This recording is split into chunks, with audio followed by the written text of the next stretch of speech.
সুস্মিতা রায়চৌধুরীর লেখা গল্প হানিমুন। তোদের বিয়ে হয়েছে তো প্রায় 20 দিন হয়ে গেল সমু। এবার মিমিকে নিয়ে হানিমুনে কোথাও থেকে ঘুরে আয়। সন্ধে চা জল খাবার দিতে দিতে আরতি দেবী কথাগুলো বললেন ছেলে সমুকে। এই তো বিয়েতে অনেকগুলো টাকা খরচ হলো মা, এখন আবার হানিমুনের জন্য খরচ করা একটু কষ্টকর, গম্ভীর হয়ে বলল সমু। বেশ কিছুদিন হলো বিয়ে হয়েছে ছেলের। বৌমা যথেষ্ট সুন্দরী, শান্ত, কিন্তু তাও ছেলের মনে কোনো উচ্ছ্বাস নেই, মুখে খুশির কোনো প্রকাশ নেই।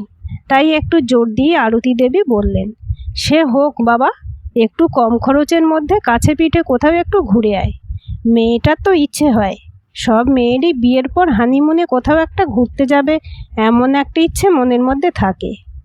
সমু জল খাবার খেতে খেতেই বলল, ঠিক আছে মা, আমি মিমির সঙ্গে কথা বলে দেখছি।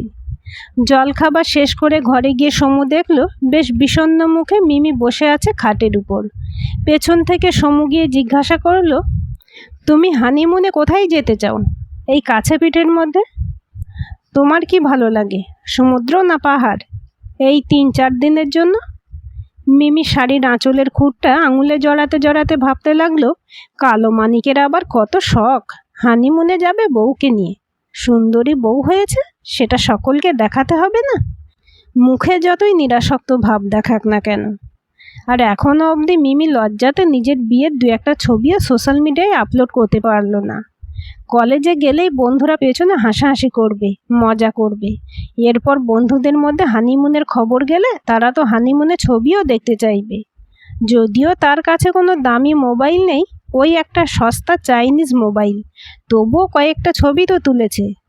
সব ভেবে মিমি একটু নিষ্ক্রিয় গলায় বলল, এই তো সবে বিয়ের ধকল গেল, এখনই হানিমুনের কি দরকার? আবার শুধু শুধু টাকা খরচ। এবার সমুও বেশ নির্লিপ্ত গলায় বলল, হ্যাঁ, আমি ঠিক এই কথাই মাকে বলছিলাম, কিন্তু মা বলছে সামনাসামনি কয়েকটা দিনের জন্য অন্তত তোমাকে নিয়ে ঘুরে আসতে, তুমিও আনন্দ করতে পারবে। তাই ভাবছি পুরী থেকেই না হয় তোমাকে ঘুরিয়ে আনি। মিমি মনে মনে বিরক্ত হলো, কি করে যে হানিমুনটা আটকাবে সেটা ভেবে পেল না। তার সব রাগ গিয়ে পড়ল মায়ের উপর। বিয়ের আগে সে মাকে কতবার বোঝাতে চেষ্টা করেছিল যে এই বিয়ে সে করতে চায় না, কিন্তু মা কিছুতেই শুনল না, জোর করে বিয়েটা দিয়ে দিল এক প্রকার। আসল কারণটা হলো তাদের অর্থনৈতিক অবস্থা। ছোটবেলাতেই বাবাকে হারিয়েছিল মিমি, তাই মা বেশ কষ্ট করে মানুষ করেছে তাকে। তাই এই বিয়ের যোগাযোগটা আসতেই মা আর হাতছাড়া করতে চাইল না। না হলে মিমির বয়সই বা এখন কত? এই তো সবে 20, সবে সামনের কলেজে বিয়ে প্রথম বর্ষ শেষ করেছে। হঠাৎ করেই একদিন পাশের বাড়ির মনোরমা কাকিমা এই বিয়ের যোগাযোগটা নিয়ে এলো। এসেই বলল, শোনো গো মিমির মা, তোমার মেয়ের জন্য একটা ভালো সম্বন্ধ নিয়ে এসেছি। ছেলের নাম সোমনাথ, ডাকনাম সমু, রাজ্য সরকারি চাকুরে। এখান থেকে খুব একটা দূরেও নয় সমুদের বাড়ি। মা ছেলে দুজনের সংসার, নিজেদের বাড়ি আছে। তবে হ্যাঁ, ছেলের গায়ের রং একটু কালো। তবে ছেলের গায়ের রং নিয়ে কী করবে বলো? সোনার আংটি আবার বাঁকা টেরা, উপার্জন ভালো, ছোট সংসার। মিমির বিয়ের পর পড়াশোনা করাতেও কোনো আপত্তি নেই ওদের। বুলির বিয়েতে ওদের মিমিকে দেখে খুব পছন্দ হয়েছে। বুলি হলো মনোরমা কাকিমার মেয়ে। মিমি মনে মনে ভাবল, বুলিদির গায়ের রং খুব কালো ছিল, সেই জন্য বারবার ছেলে দেখতে আসতো, কিন্তু কেউ পছন্দ করতো না। তারপর অনেক চেষ্টা করে বুলিদির বিয়ে হয়েছে, তাও প্রচুর টাকা, সোনা, ঘর ভরতে আসবাবপত্র সব কিছু দিয়ে। তখন কাকিমা বলেছিল মাকে, কি করব বল, মেয়েটার গায়ের রং, তাই কষ্ট করে হলেও সব জোগাড় করতে হচ্ছে। আর এখন ছেলের গায়ের রং কালো হলেও সে সোনার আংটি। মিমি অবশ্য পড়াশোনায় তেমন মেধাবী নয় কোনো দিনই, তবু ইচ্ছে ছিল কলেজ শেষ করে একটা সুন্দর দেখতে ছেলেকে বিয়ে করার। কলেজে পরিচয় হয়েছিল মৈনাক বলে একটা সুন্দর দেখতে ছেলের সাথে, কিন্তু পরিচয় পর্ব সেরে এগোবার আগেই এসে গেল এই বিয়ের প্রস্তাব। মিমি মেধাবী না হলেও সে নিজে যে খুব সুন্দরী সেটা সে খুব ছোট থেকে বুঝতে পেরেছিল। কলেজের ছেলেরা তো বটেই, স্কুলে যাবার সময় পাড়ার অনেক ছেলে হাঁ করে তার দিকে তাকিয়ে থাকতো, আর মিমি সেটা খুব উপভোগও করত। তাই মিমি অনেক চেষ্টা করেছিল মাকে বোঝাবার যে সমুকে তার একেবারেই পছন্দ হয়নি। গায়ের রং তো এত কালো যে কয়লাও হয়তো লজ্জা পাবে, তার উপরে মাথায় টাক, উচ্চতা কম। এমন একটা ছেলেকে সে বর হিসেবে ভাবতেই পারে না। কিন্তু মা তাকে বলল যে মা অনেকের মুখে শুনেছে ছেলেটা নাকি খুব ভালো। জীবনসঙ্গী হিসেবে কাউকে পাওয়ার জন্য রূপ নয়, গুণটা বেশি গুরুত্বপূর্ণ। মানুষটা কেমন সেটা বেশি গুরুত্বপূর্ণ। যদিও মিমি মেনে নিতে পারেনি মায়ের কথাটা, কারণ সে তো প্রায় প্রতি রবিবার সংবাদপত্রের পাত্রপাত্রী চাই বিজ্ঞাপনের পাতাটা দেখেছে। প্রতিটি বিজ্ঞাপনে প্রায় ফর্সা সুন্দরী পাত্রী চাই লেখা থাকে। তা সে পাত্র সরকারি চাকরি করুক বা বেসরকারি, বা ব্যবসা বা ডাক্তার ইঞ্জিনিয়ার যাই হোক না কেন। বেশ কিছু বিজ্ঞাপনে তো সে দেখেছে লেখা আছে সুন্দরী ব্যথিত যোগাযোগ নিষ্প্রয়োজন। কিন্তু মা যে কেন কিছুতেই বুঝতে চাইছে না।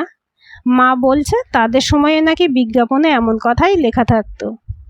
তাই মনে মনে ঠিক করেছিল বিয়ে মায়ের জেদের জন্য করলেও কোনো রকম বৈবাহিক সম্পর্ক সে তৈরি করবে না সমুর সঙ্গে। জোর করলে সে জানিয়ে দেবে যে মায়ের জন্য তাকে এই বিয়ে করতে হয়েছে। কলেজ শেষ করেই সে এই সম্পর্ক থেকে বেরিয়ে আসবে। মৈনাককে তার বেশ ভালো লেগেছিল। যথারীতি নির্দিষ্ট দিনে বিয়ে হয়েছিল তাদের। সমুকে তার পছন্দ হয়নি, তাই কলেজের বন্ধুদেরও সে বিয়েতে নিমন্ত্রণ করেনি। মনের মধ্যে বেশ একটু দুঃখ নিয়ে সে এই বিয়েটা করেছিল বললে ভুল হবে, করতে হয়েছিল। বিয়ের পর্ব মিটে সমুদের বাড়ি আসার পরই মিমির মাথায় চিন্তা ঘুরতে থাকে। ফুলশয্যার দিন কি করে সে সব কথা বলবে সমুকে, কি করে সে নিজেকে দূরে সরিয়ে রাখবে সমুর থেকে। বউ ভাতের সন্ধ্যাটা এইসব ভাবতে ভাবতে অসম্ভব টেনশন নিয়ে কাটে তার। ফুল দিয়ে সাজানো সুন্দর খাটের উপরে বসে সে ভাবতে থাকে। মনে মনে ভাবল প্রথমেই বলবে সে এখন খুব ছোট, পড়াশোনা করছে, তাই সে এক বিছানায় শুতে চায় না। দরকার হলে সে মেঝেতে মাদুর পেতে শোবে। কিন্তু অদ্ভুতভাবে মিমি দেখল তাকে কিছু বলতেই হলো না। ফুলশয্যার দিন ঘরে ঢুকে সমু বলল, তুমি খুব ক্লান্ত, তুমি ঘুমিয়ে পড়ো, আমি বরং সোফাতে শুয়ে পড়ছি। মনে মনে বেশ নিশ্চিন্ত হলো মিমি। একবারও সে সমুকে খাটে শুতে বলল না, বা নিজে সোফাতে গিয়ে সমুকে খাটে শোয়ার কথাও বলল না। কে জানে, হয়তো তার গম্ভীর মুখ দেখেই নিজেই কিছু বুঝতে পেরেছে, তাই এমন সিদ্ধান্ত নিয়েছে। এইভাবেই চলেছে প্রায় 20 দিন। সমুকে সে কোনোদিন বিছানায় শোয়ার জন্য বলেনি। সমুও নিজের অধিকার দাবি করতে কখনো আসেনি, নিজেই সোফাতেই শুয়ে পড়ে। মিমি অবশ্যই লক্ষ্য করেছে সমু তার ভালো লাগা খারাপ লাগা খুব খেয়াল করেছে। প্রতিদিন অফিস থেকে ফেরার পথে তার পছন্দের খাবার নিয়ে এসেছে। তার আলাদা করে কিছু লাগবে কিনা জিজ্ঞাসা করেছে। হাতে আলাদা করে টাকাও দিয়েছে তাকে খরচ করার জন্য। এরপর নির্দিষ্ট দিনে তারা এসে পৌঁছালো পুরীতে হানিমুনে। দুপুরবেলা অনেকক্ষণ ধরে সমুদ্রে স্নান করলো মিমি। জীবনে প্রথম সে বেড়াতে এসেছে, সমুদ্র দেখছে প্রথমবার। আনন্দে বেশ অনেকক্ষণ সে জলে কাটালো।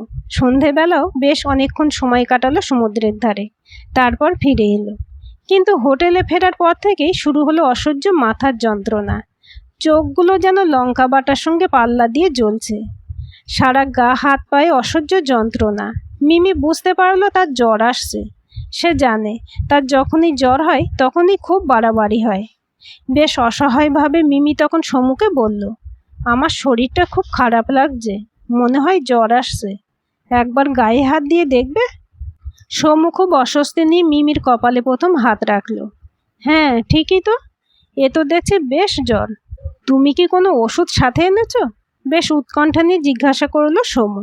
না, আমি তো প্রথমবার বেড়াতে এসেছি, বেড়াতে গেলে ওষুধ নিয়ে আসতে হয় সে তো জানি না।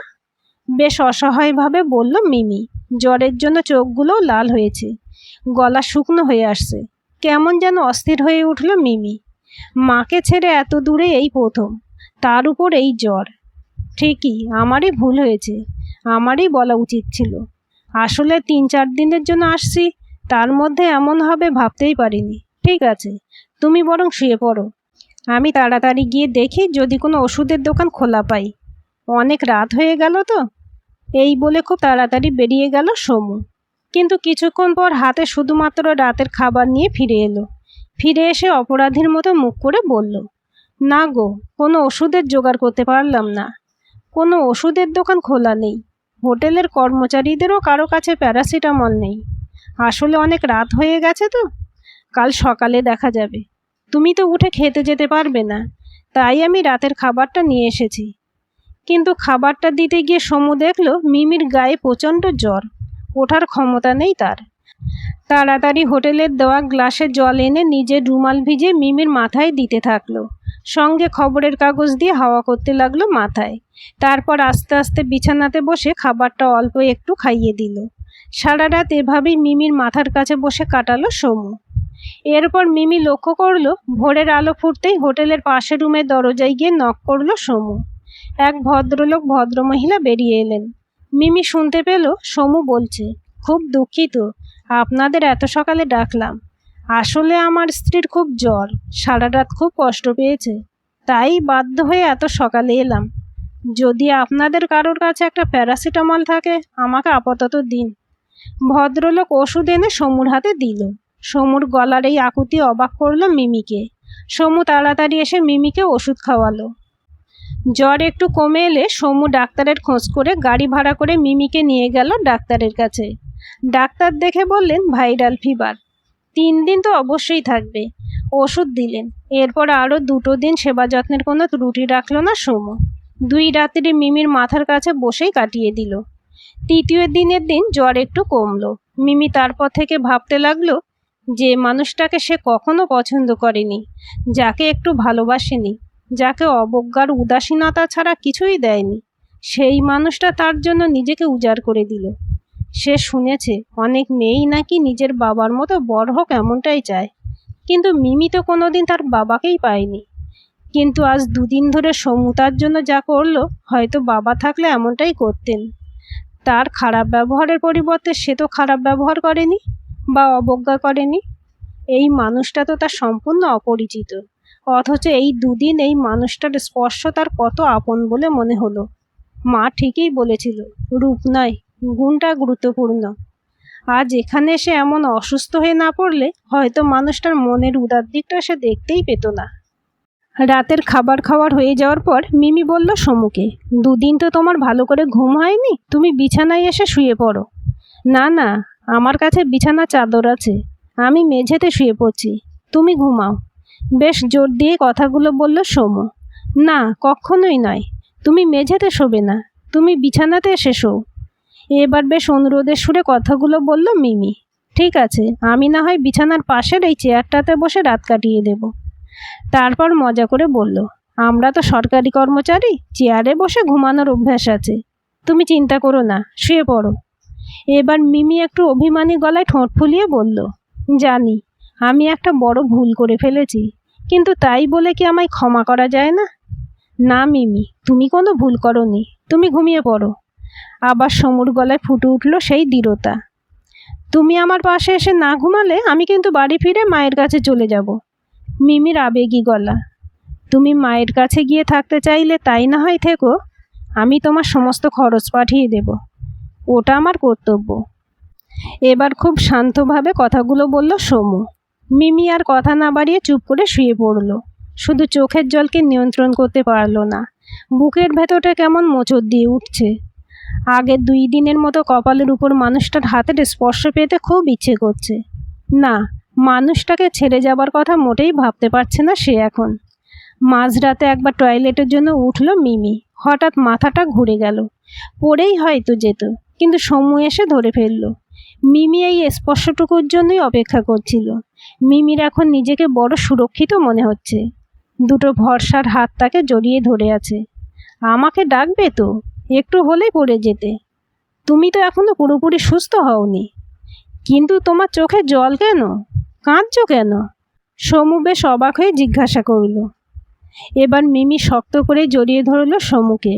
সমুর বুকের উপর নিজের মাথাটা রেখে ফুঁপিয়ে ফুঁপিয়ে কাঁদতে থাকলো। মিমির সমস্ত অনুশোচনা বেরিয়ে এলো অশ্রু হয়ে। মিমি বলল, আমি তোমাকে ছেড়ে কোথাও যাব না, তোমার কাছেই থাকবো। এবার মিমির বলা প্রতিটা শব্দ, স্পর্শ আর সান্নিধ্যে সমুর সব অভিমান সরে গেল। না, এরপর সমু আর নিজের আবেগটাকে ঢেকে রাখেনি। মিমির কপালে হাত বোলাতে বোলাতে বলল, ধুর পাগলি, কোথায় যাবে তুমি? ওটা তো তোমারও বাড়ি, আমি তো মজা করছিলাম। যাক, এই যাত্রায় পরিস্থিতি মিমিকে বুঝিয়ে দিল বিয়ের জন্য ভালো জীবনসঙ্গী পাওয়ার জন্য সুন্দরী পাত্রী বা সুদর্শন পাত্রর থেকে অনেক বেশি প্রয়োজন সুপাত্র বা সুপাত্রী। সুন্দর চেহারা থেকেও মনটা ভালো হওয়া খুব দরকার। জীবনের প্রতিটি মুহূর্তে পাশে পাওয়ার মতো, আগলে রাখার মতো একজন মানুষের খুব দরকার। আজকের গল্পটি কেমন লাগলো কমেন্ট করে জানাবেন। ভালো লাগলে লাইক, হাইপ, শেয়ার করবেন। আর চ্যানেলটি সাবস্ক্রাইব করে বেল আইকনটি ক্লিক করে রাখতে ভুলবেন না।